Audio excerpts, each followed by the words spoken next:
Tinapay mula sa langit. A daily morning devotion with CRC family.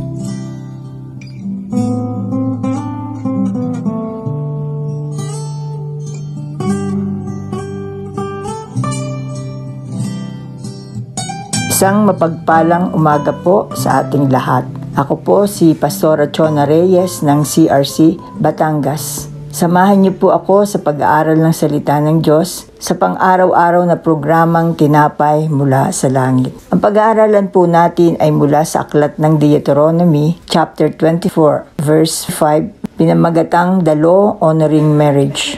Bago po tayo magsimula, tayo muna po ay manalangin. Ama naming Diyos na makapangyarihan sa lahat, na may lalang ng langit at lupa, pinupuri at pinapasalamatan po namin kayo sa umagang ito. Salamat sa pribileheng ito na makapag-aral kami ng iyong salita. Banal na Espiritu, samahan niyo po kami sa aming pag-aaral at kayo po ang maging tagapagturo namin. Sa pangalan ni Jesus, ito po ang aking dalangin. Amen. Buksan po natin ang ating Biblia sa Deuteronomy chapter 24 verse 5. Sinasabi po dito, ang lalaking bagong kasal ay hindi maaaring maglingkod sa hukbo o anumang gawaing bayan sa loob ng 1 taon. Hahayaan muna siyang lumigaya sa piling ng kanyang asawa. Ang talatang ito ay isang talata sa lumang tipan ng Biblia sa aklat ng Deuteronomy. Ang aklat na ito ay naglalaman ng mga lumang pangako, isang aklat ng mga batas, pag-aaral at pag-aalala sa katapatan ng Diyos at mga tagubilin para sa pamumuhay ng isang banal na buhay. Ang talatang ito din ay nagpapakita ng kahalagahan ng pagpapahalaga sa mga bagong kasal at pagbibigay halaga sa pagtatayo ng bagong pamilya. Kahalagahan din ng pagsasama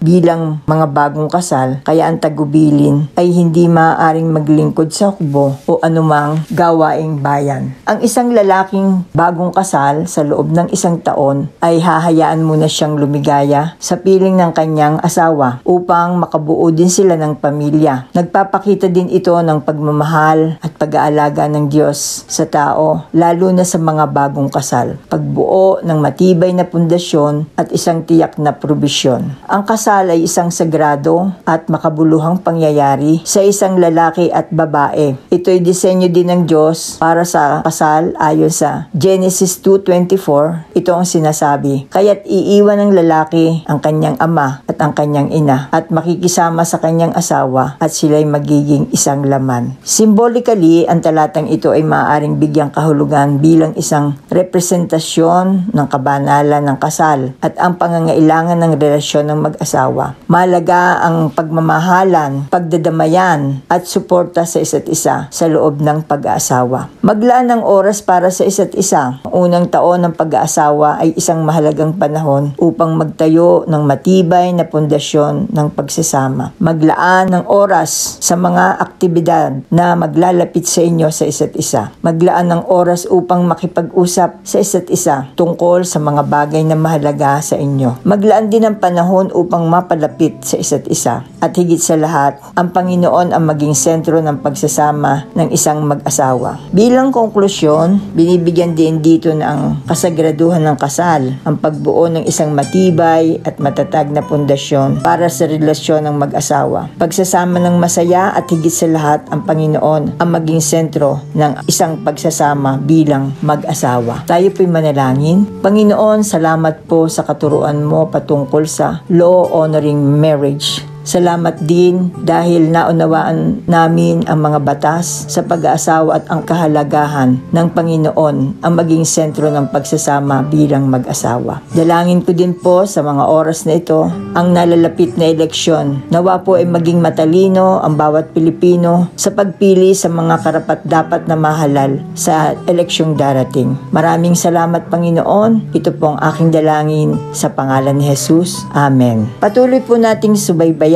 ang programang Tinapay mula sa langit. Muli po ninyo kaming samahan bukas sa ganap na 5:30 ng umaga. Malaya po tayong i-share sa ating mga kaibigan ang programang ito upang marami pa po ang mapagpala. Muli, magandang umaga po at pagpalain po tayong lahat ng Panginoon. To God be the glory.